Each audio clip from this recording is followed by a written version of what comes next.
Hi. So this week we have Jonathan Davies, who is Director of Brand Partnerships at Buzzfeed. He's going to be talking to us 15 minutes inspiration around that dress, whether it was black, gold, blue, whatever colour it was. He's going to tell us the secrets to that. Hi everybody.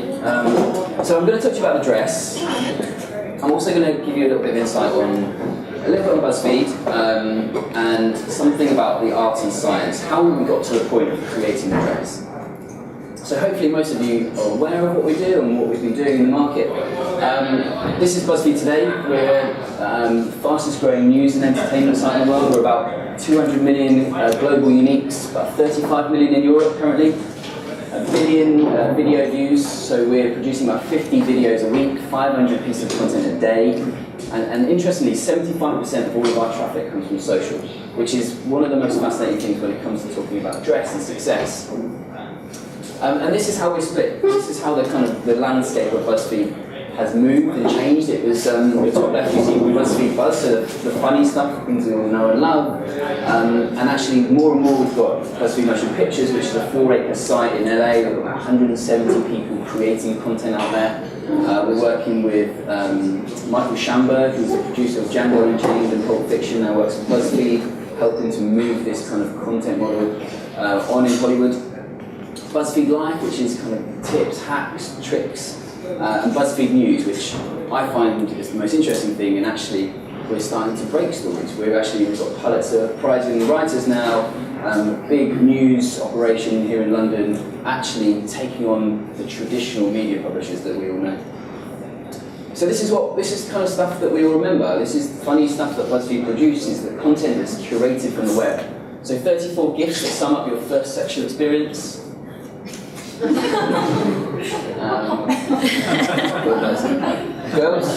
chuckle at this a little bit more than boys. This is Venga. Trying to find. And then men find that more music. And then the last one I'm going to skip past because it's a little bit cheap. It's a little bit weird. But this is the interesting thing, is that this means nothing without that title. So the intelligence of the writers came about finding stuff and telling a different story with it, actually using content that already exists on the web and curating it in their own way. This was a meme from last year called Thug Life.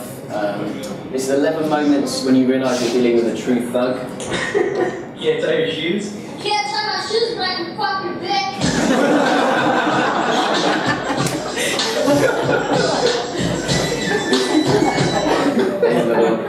Don't touch it.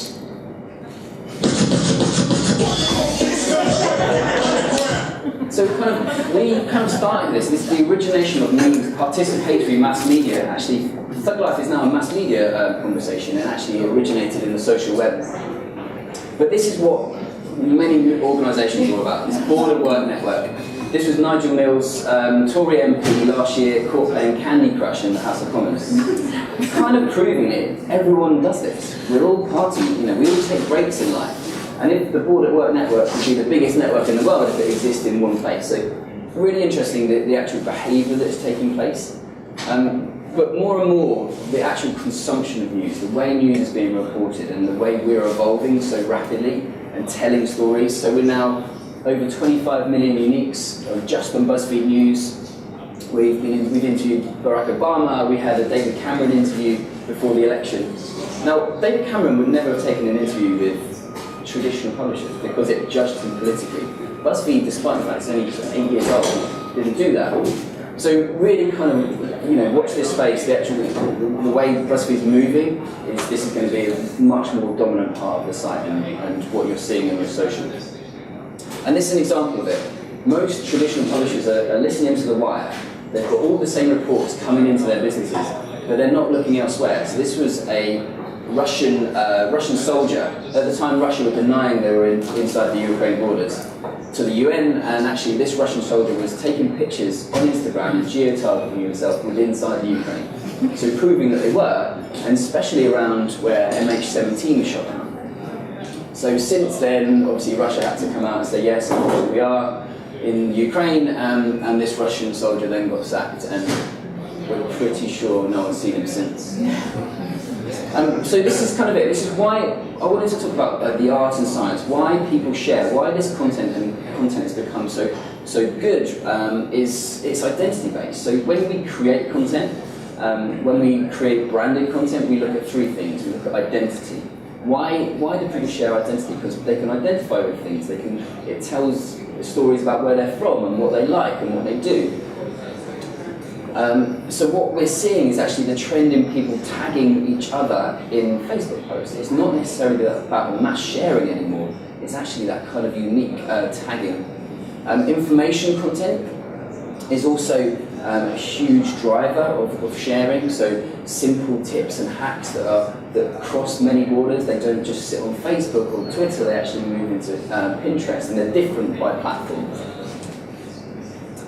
This is, if anyone hasn't tried this is an amazing way. I tried this peeling a mango, and it's incredible. It does work.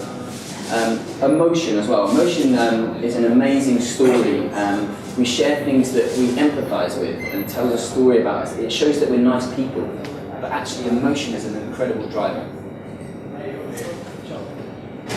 And I thought this would be quite interesting for you guys to see how this content shares over different platforms. So we see that actually identity-based content has a much higher share rate within Facebook. Information content has a much higher share rate within Pinterest, so it's less effective, or it still works on Facebook, but it's less effective. And emotion is quite an even keel, so we're seeing emotional content share at quite a similar rate across all platforms. But video, this is the most exciting thing about what we're seeing on the web, is actually Facebook is commanding, again, more identity-based content, whereas YouTube is more informational. And because we're publishing on such a high rate, we can see all these data, all this learning to come back into the business. And for those people that don't, does anyone sort of follow BuzzFeed video or seen any BuzzFeed video previously? So this is something we produced. We're about 60 million views of this now. It's called If Women Catcalled Men. Yeah, I know. Oh, hey. You look like you love commitment. Ooh, boy, hey, what you got under that shirt, sweetie? That's a good heart. Bet those arms could put together my IKEA furniture. Talk to me, sweetie. You want a family? Hey, baby, I bet you let me choose what to do with my own body. Oh, your ass would look so good on my couch. Do you watch reality TV? How are you at foot rubs? I bet you can handle a girl with all kinds of emotions. Hey, baby, you hear me? You hear me? Yeah, because you're a good listener. So this is the concept, but we're actually understanding its success, understanding how it moves across the web is the fundamental asset that we have to ask ourselves. And we use a score of epidemiology to predict the outcome of content. So the art that we just talked about is supplemented by science. So if R equals B to Z, I will share that piece of content with a score. So if R equals 1, I would share that with Dave. Now, if that score was 13, like measles is, it's a highly virus, highly contagious disease. So within the first 2 to 6 hours, all of our content has a score. So we're predicting its outcome. So all this information comes back into the system, back into BuzzFeed. So we can say, actually, we're seeing this trend. This week, it's actually, this kind of post is working. And because content is moving at such a rate, we kind of need to know this, because it's obviously helping all the functions that brands are producing content on. So this is the old way. This is kind of the way that it used to be. It was about the destination, about obsessing about this final point where we spend all this time, effort, and money bringing people back to microsites and to destinations. But it's fundamentally not the way we behave anymore. So BuzzFeed, this is the way we kind of create. So we're actually publishing in the stream. So we're looking not just at BuzzFeed.com, hence why 75% of all our traffic is from social. It's about where we're publishing. So we don't care whether that video is consumed on Facebook, or on email, or on YouTube. It doesn't matter as long as it's being consumed. So it's much more about finding those positions and seeding it out to the right places. And this is why. This is kind of why things like the dress was so successful. Is the referrals to BuzzFeed in January, nearly 350 million views came from Facebook into BuzzFeed, which is a huge number. But if we looked at the impressions in the stream, the amount of impressions that content was seeing was 32 times higher in the stream. So again, it's suggesting how the obsession about bringing people back to this destination is something we need to start moving away from. And so the science behind all of this is, for the geeks in the room, and I'm one of them, this is a piece of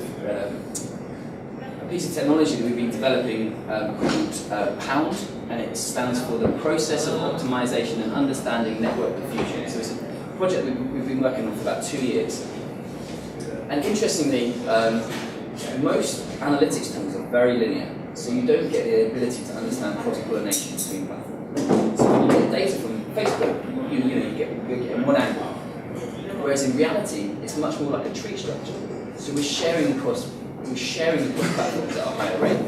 So it looks much more like this. So the light blue is Twitter, the dark blue is Facebook, red is Pinterest, and white is blogs. So when we started analysing this, we saw this much more of a forest structure than trees. So actually, when we created this technology, we were seeing this kind of image. So what this actually shows is the network diffusion graph from this tweet. So this tweet here about the dress, it just says simply, what colours is this dress? It did, nearly 1 million views. Now the most interesting thing about this, of those 1 million views, only a quarter came from Twitter. So the rest of them were, nearly 340,000 came from Facebook. So why is that? Why were people taking this content and moving it elsewhere? So if we go in a slightly deeper level, we can find that central strand, we can find the tipping point about why. So as we zoom further and further in, we're finding out the influence. So suddenly, we're making word-of-mouth marketing measurable, which is what everyone's been seeking to do for many years. But if you can make word-of-mouth marketing measurable, you can optimize against it, which suddenly opens up a much more interesting avenue. So the dress, and I know that's kind of what we've all come to see. I wanted to show you the story about why it was so successful and how it originated. Now this was the original Tumblr post from Swipe, a user in Scotland, who posted to Tumblr and asked BuzzFeed for their opinion. It says, guys, please help me.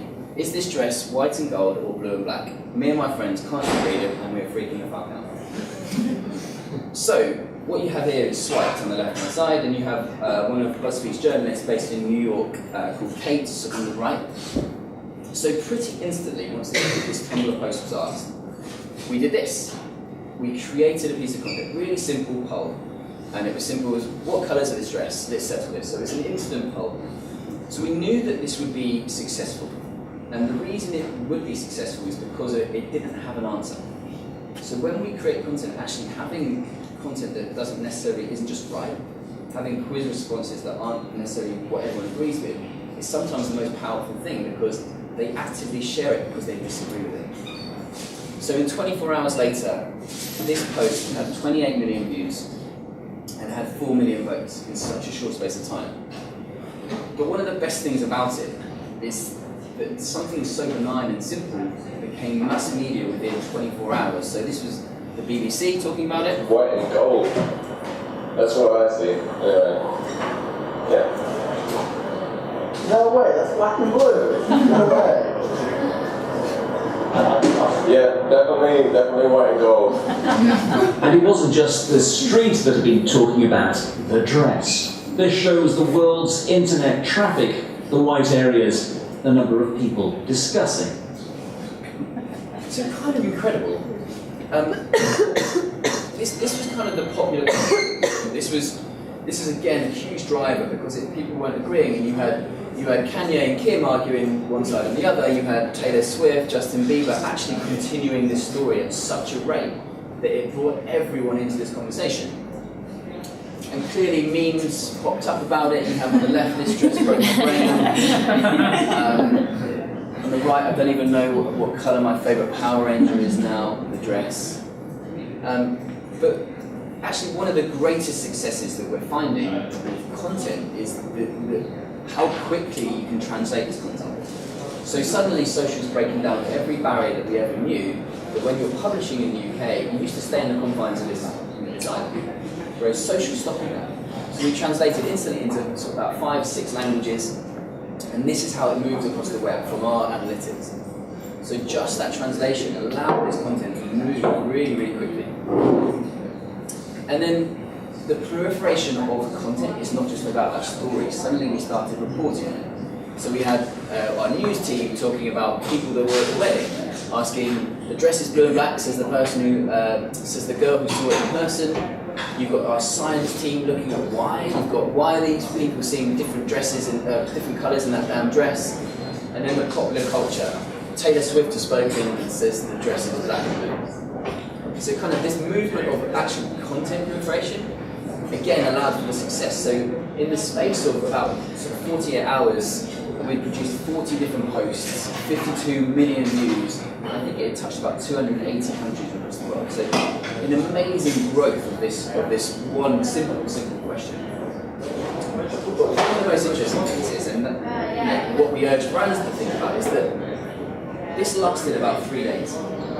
And now we're only talking about it in 10 days because it's gone. So unless you had the speed as a brand to get on top of it and use it to your advantage, then it was gone. So BuzzFeed created this story and allowed brands to talk about it. So it wasn't just the content provision, it was actually the news story. So some brands that did it really well, typically do this kind of stuff really well. You've got Lego, Pepsi, Oreo. The Pepsi one in the middle, people can't read at the back. It says, we just want the internet to reunite. So everyone wanted to be friendly and love each other again. This was one of my favourites. I think this was brands that did it so well. This was Salvation Army, South Africa. It says, why is it so hard to see black and blue? 1 in 6 women are victims of abuse. So they were using these stories to their advantage. And yes, it happens a lot, but the speed it has to happen. And that's what we're doing. We predict these trends. We use everything we're creating has this feedback loop. So traditional media, you publish something impression, you get nothing back. Whereas that's insane, because what we should be doing is publishing and learning everything from it on a constant loop, whether that's content, whether that's video. So just to kind of finish off, to settle this, blue and black or white and gold. What did everyone, who thought it was white and gold first? So you were all correct. And this is what we saw, these were the votes. So 68% of people saw it being white and gold, 32% black and blue. And then, probably the most successful thing out of all of this is the person who made the dress. So I read recently that the sales of this dress went up nearly 600%, and I think he pretty retired, he must be retired. But I told him, like the girls in the office, this isn't actually that much. There you go. So that's kind of the story, and good. So any questions? Out of all the hundreds of millions of comments and everything, didn't anyone see blue and gold like I did? We should have put that on. You're unique. Yeah.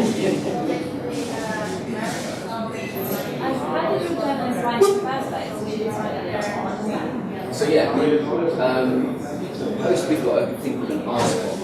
So Kate looks after our blog. So people from Tumblr can instantly post to BuzzFeed and say, can you help me solve this? And that's how it started. So it was her Tumblr post that had a few hundred viewers, and then BuzzFeed took that story and sort of made it bigger.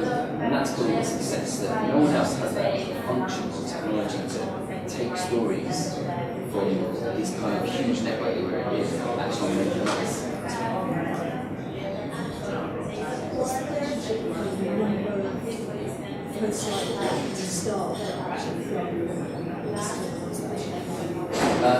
It's a good question, and there's no specific statistics on it. So we're producing something like 500. Could you just repeat? Sorry. What's the ratio between the ones that they post out that work and the ones that don't? So we're producing about 500 pieces, 400 to 500 pieces of content a day. Now, the interesting thing is that it's the journalist's responsibility for the success of it. Where traditional media, it used to be 95% of the time about creation, and about 5% of the time about thinking where it went, which was insane because you have sub-editors looking over content, publishing it in print, going on, putting it online, but they never thought about where it went. So they had a team of people that would try and tweet it or try and share it, which is just counterintuitive. So the journalist's responsibility is about building their profiles, having the success of it. And if it falls and dies, then we've learned something from it. So all this information about why comes back into the business. So we're picking up things like, we've got a team called BFF, and it's got nothing to do with the .com. It's about creating content and putting it in Snapchat, in Vine, in Tumblr, and actually finding out why this content works. So what we've learned about, for example, coloured writing on a black background works really, really well in Tumblr. And we wouldn't have known that unless we were publishing at such a rate. So this information comes back to the journalist and says, when you're next producing content for Tumblr, here's what you've got. So what we're starting to do is work with agencies and brands to say, all this information on this weekly data that we're getting through, we can share with you, because kind of as a publisher, which brands are becoming more and more, you need to know this information. So unfortunately we don't have a great actual score, but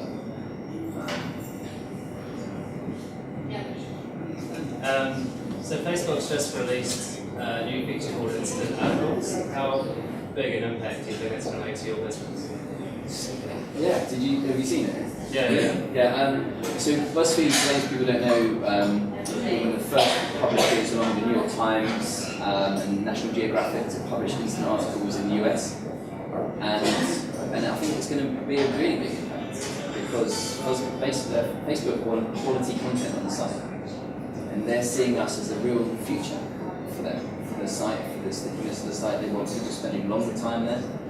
So yeah, we work really closely with them to make that product better, to understand more about user behaviour. So yeah, I think it's going to be a fantastic thing with BuzzFeed.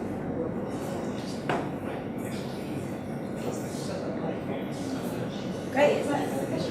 Thanks very much. Fantastic.